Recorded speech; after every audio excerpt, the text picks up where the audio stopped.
Hi and hello watch fans and welcome back to Geneva Watch Days. We are here outside the Pavillon in the Glass Onion, joined by Catherine Eberlé, the woman behind Geneva Watch Days, the organiser, the most glamorous guest we've had in our studio so far. Look at those sunglasses, look at the sun, look at a wonderful day. We're here with Scarlett Baker, who will be conducting this interview. Please, Scarlett, take it away. Thank you very much, Rob.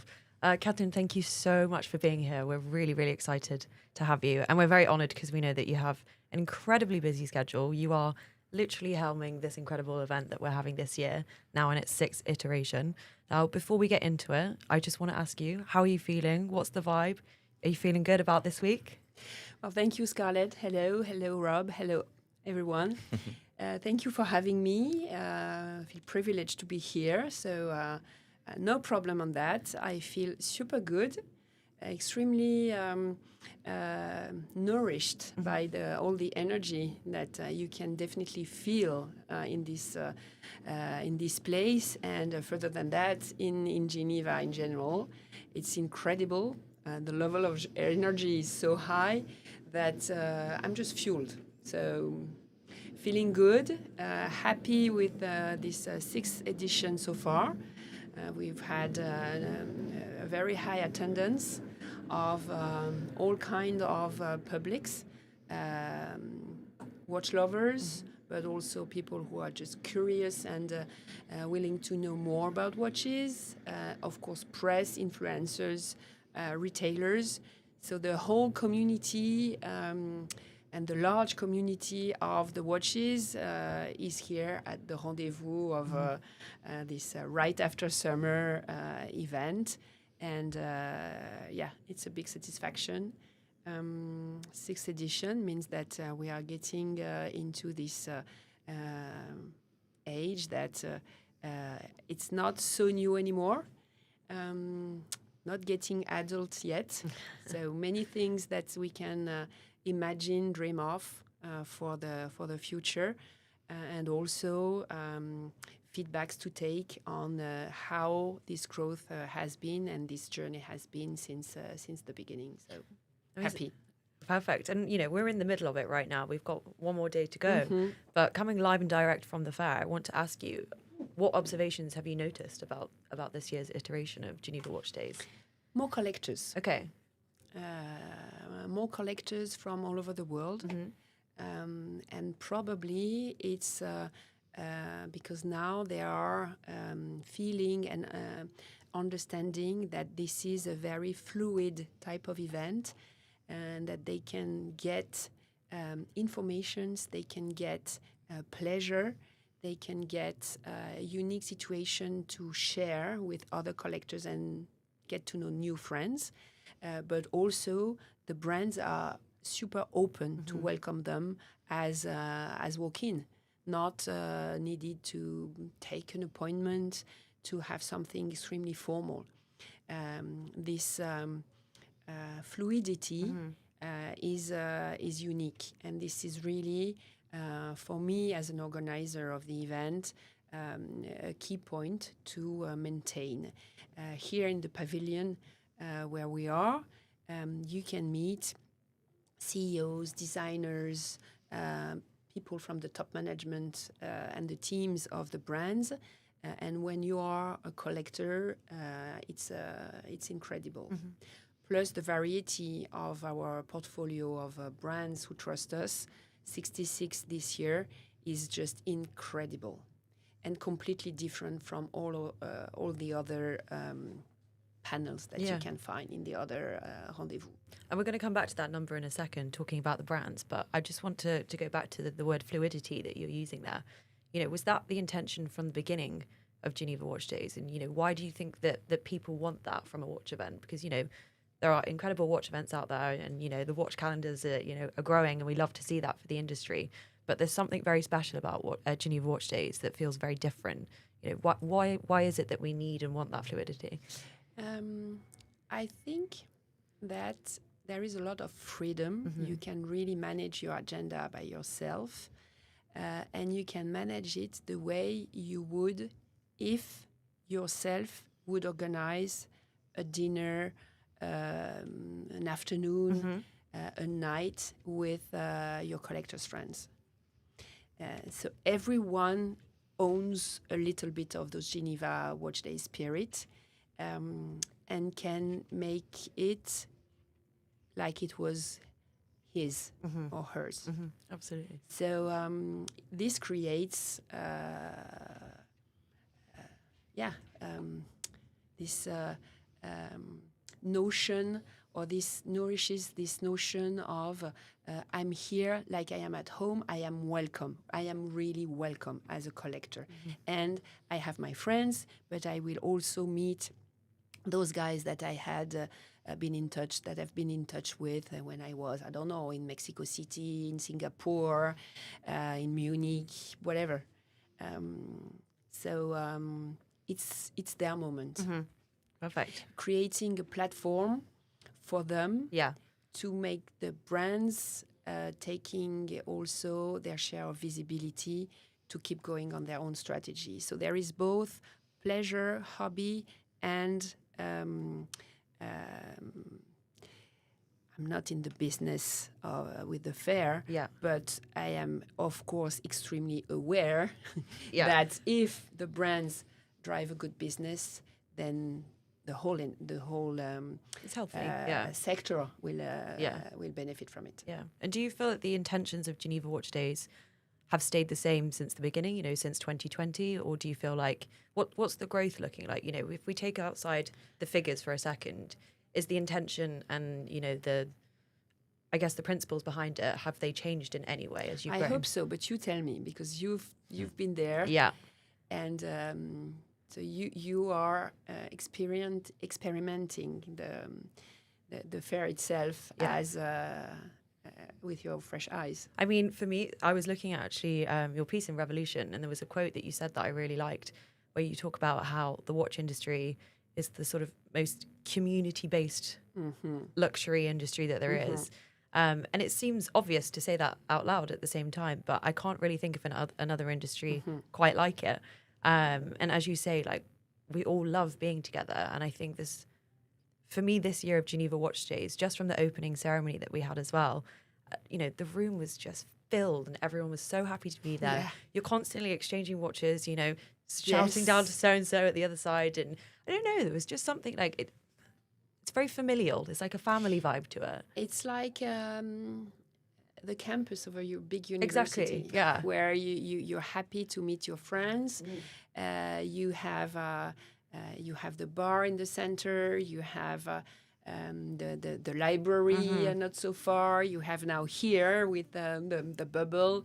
And you always jump into someone that that you like, and it's 4 days, so you're happy to say, "Oh, I'm sorry, I'm in a rush, but let's catch up next afternoon or tomorrow."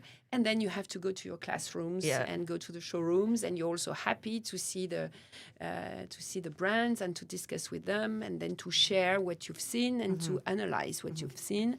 So, it's like a big campus. That's a really good way to put it. And going from, again, talking about 2020 when, this all kicked off, 15 brands then, and we're now looking at 66 this year. Like, that's like hugely exponential growth. How have you navigated this? Very carefully, because this could kill the whole thing. I think that we've reached a significant number, but also... And I'm not talking about the workload to organize that for 66 brands, but I'm really more thinking how a collector, how a journalist can manage more than that. He cannot. Or he would have to stay longer, and he cannot. We all have our own lives. Journalists need to write. Collector needs to go back to his normal life. I have to go back to my normal life. So more than that, not possible. What is interesting is that you can make choices. We don't ask to the journalist or to anyone that is registered for the event to go through all the brands. So it's your own decision and your pick and choose. And same for the collectors. Okay. What we invite and encourage is to mix between brands that you know, that you like, and brands that you don't know, but that you will like, because we have nuggets. And how is that working in terms of going from 15 to 66? Has it been a case of brands approaching you and saying we want to be a part of it? Mostly. Although you know, Mostly. okay, Mostly. okay, interesting. And does that mean at 66, you know, you're firmly capping it that for the future? Could we see a few more come in? We will, so we have an executive committee.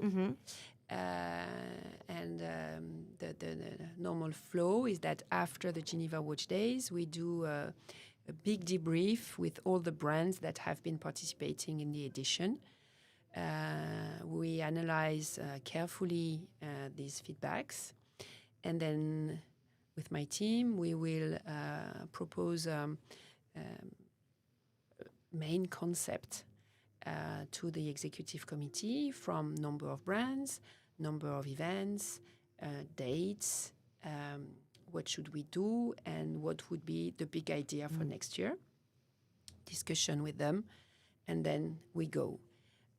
So in terms of applications, the first priority is to go to those 66 brands and say, okay, you've been happy, you've not been happy with the Geneva Watch Days. Do you want to keep going for next year? Yes, no. And then it will leave us the free seats for other brands to come in. Okay.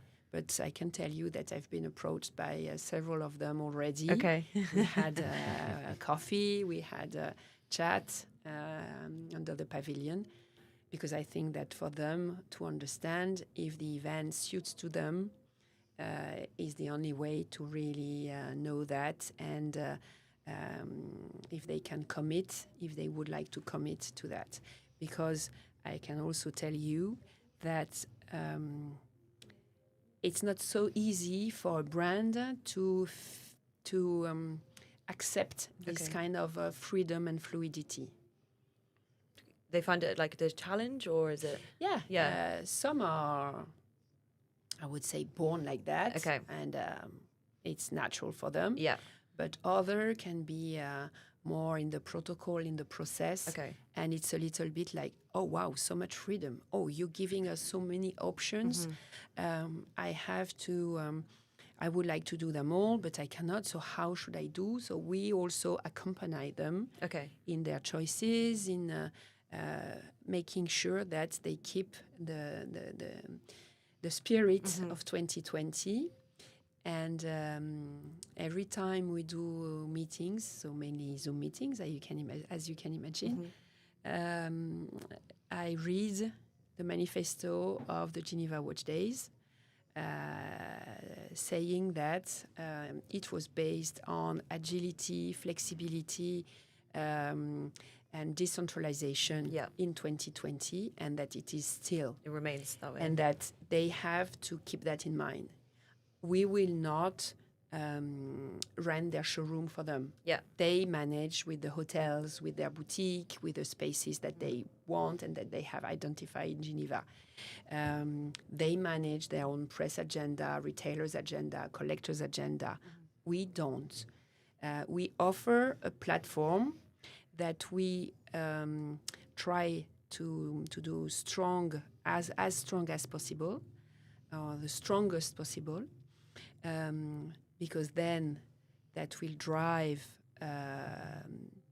the profiles that we want to have, that we think are interesting for all of us, and that will give them the visibility and also tools for them to conduct their strategy where they want to take it. Okay. I would say that the organic nature of Geneva Watch Days is the main differentiator between it and something like Watches and Wonders, where brands who are more process-driven, more business-focused directly, maybe feel a little bit more naturally comfortable. Whereas here, because there is that freedom, that fluidity, that liveliness, you get a completely different vibe. From a journalistic perspective, this has always been my favorite event ever since it started. It's relaxed, it's comfortable, it's very easy to navigate. You know, all the brands are so close together, and then we have the pavilion, which Watches and Wonders doesn't have anything like the pavilion. this hub of activity where everybody congregates every day. We were talking to your former colleague, Antoine Pin, Yes. yesterday. Now, Yes. we should also mention to our listeners that may not know this, Catherine is not only the woman behind Geneva Watch Days, the organization and everything, and the reason why we're here in this bubble, in fact. True. But she is also the head of communications at Bulgari. Yes. And that's how you and Antoine know each other, because, of course, he was Yes. the managing director of Watches. Is that what we decided his job title used to be? That, We that, say, that was yeah, the Yes. official one, wasn't the it? longest job Yes, title yes, in the yes, industry.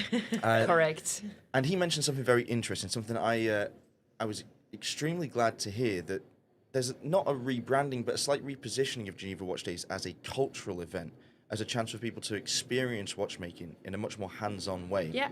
To create further separation from more like B2B fairs like Watches and Wonders. And we've seen that with the competitions that have been held here, the chronometry competition, Yes. and these creative initiatives.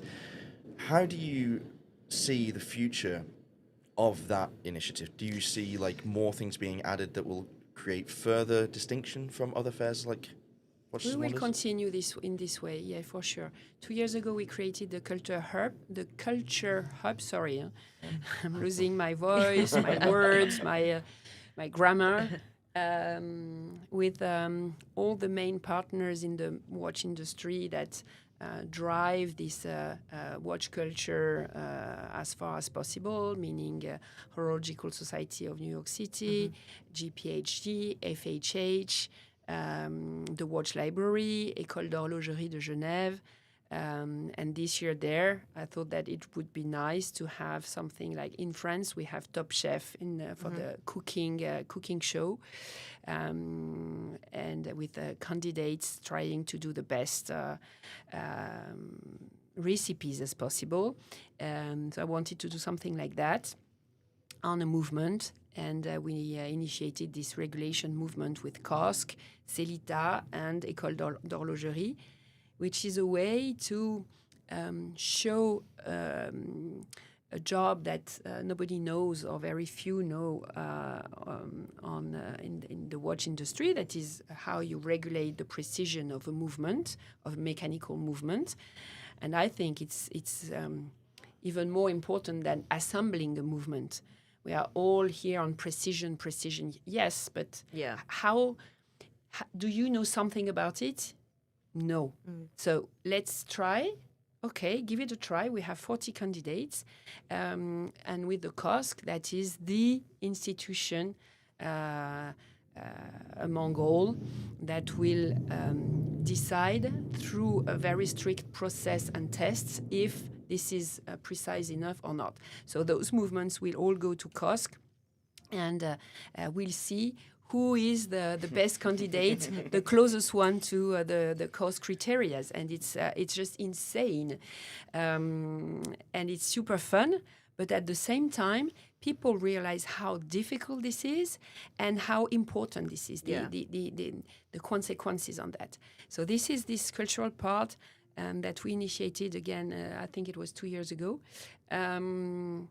And the talks, the panels, the different types of discussion. I was just coming back from the Power Breakfast, where we have 3 CEOs of the Geneva Watch Days and 3 CEOs of other industries discussing on transversal themes that are today super important. This morning, it was about the basic DNA of a company, how important it is to draw your own strategy. Yesterday it was about innovation and next gen, and on the first day it was resilience.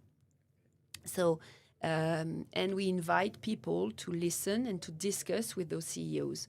So this is something you do not see elsewhere. And yes, this is very cultural, but this is also a fair where you need to use your brain. Yeah. You really need to, we expect those people to think together, not just to speak. So I like to call it a festival. I think that Antoine likes to call it also a festival. We worked on the Geneva Watch Days together a lot. And it was always very inspirational conversations. And this idea of a festival like the Festival d'Avignon, where you have an on and an off, and where you have shows, what you have in the showrooms, but that you also have all those gatherings in the city. This part in the city is unique and is so cool because you have the hub, federating pavilion with the flags, and you have all those spots in town, and you can go there with those taxi bikes that feel so cool. And this is also a big joy for me to see people running from one bank to the other one. And I think that City of Geneva is also very happy with that. And we have their support since day one. And it creates something different. Like in Avignon in the summer, it creates something different. I don't know about you, Rob, but my step count is always pretty good during Geneva Watch Days. I mean, it's a great Which way to makes me stay happy. fit. Yeah, especially, sitting in here, sweating out all of the sins of the night before and walking around town. It's wonderful. But those bikes, those little, they're like little rickshaws, aren't they? They're good. They're incredible. Absolutely incredible. Makes for good content. It does. You mentioned the word resilience there from the Power Breakfast this morning, and I wanted to sort of segue into it being, the biggest edition of Geneva Watch Days so far. Have there been challenges that have presented themselves to you this year? For the brands, the challenge to find a showroom, to find a place to exhibit and to conduct their appointments. Because Geneva is well located in terms of hotels, but this year we have the Fairmont, who is closed from renovation for the next 3 years. We have some others like Beau Rivage, Berg, Métropole, who are partially closed. And that creates a sense of scarcity. There is space enough, but it's just that it's not the routine. Yeah. So we needed to help the brands to discuss with the hotels to find the right spot for them. So we have East and West that was an option for some brands. We have Beau Rivage, who made a big effort. At Ritz, we are a little bit more. Berg, Four Seasons also. So that was this part, probably that was the most challenging, and that could be endangering the fair. Okay. And, zooming out now, looking at where we are we're still in the middle of the fair, but reflecting on it, is there something that you're most proud of from this year's version, this year's iteration? The caliber ship. Okay. And the success of it, because when I woke up, it's not when I was waking up, it's people always say that, no. When I had this idea, I was like, okay, will I make it? Is it really worth it? Will people buy that and enjoy that? And now seeing people joining the sessions to watch the guys sweating on their movement, it drives me crazy. I'm so happy, I'm so thrilled. And the exhibition, it's the most important exhibition with contemporary watch pieces, free. The entrance is free. You can come and just enjoy it, or you can join a guided tour by the expert of Fédération de Haute Horlogerie, FHH. You have an app that you can play with that will tell you if you are more into this type or this type of watches. Are you more into a design approach or into a mechanical approach? The title of it is Prowess, because all those timepieces are really pieces of art, but in their own way. So we curated it in a little bit different way than usually, to make it becoming a real exhibition, and that I'm super proud, because the brands that are sending us treasures. We have an amazing piece from Ferdinand Berthoud. We have incredible pieces from Goebel. We have the novelties of Zenith. We have a tag here that has a duo from the archives and the new one. And I could name all of them. We have a Stolen Wurm with an incredible dial. And this is just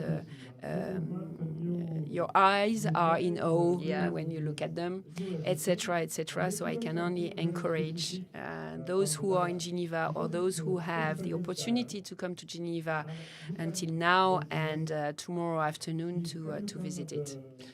We're going to wrap up there. What a wonderful way to end the show. Catherine, thank you for coming on, and thank you for everything you've done for the whole of Geneva, the whole of watchmaking, and for us as well. We're really grateful for the opportunity. We'll have to get you back on the show for a full hour, because I'm sure I could sit here and listen to this. This is the most relaxing. I've got to add one thing, if it wasn't obvious to the listeners. We obviously have like the powerhouse of Geneva Watch Days here. The outfit matches your 2 Geneva Watch Days bracelets. It's blue and yellow, and it's blue and yellow on the wristbands. That's so good. Thank you so much. And Scarlett, I love the squares, dots, and stripes. There's a lot going on. No, it's perfect. I like this. Thank you. This way you match and your styling. Thank you so much. Thank you. I like your styling too, but put a little bit more dots on it, probably. Yes. Okay. Yeah. Well, thank you for saying that, Catherine. Thank you to both of you. Thank you, Alan. Thank you to all of the community. And Real Time Show is a real show. Thanks. We can't get a better ending than that, so we're going to sign off. We'll be back in a few moments with our next guest outside the pavilion here live from Geneva Watch Days 2025. Thanks for joining us. We'll see you again soon.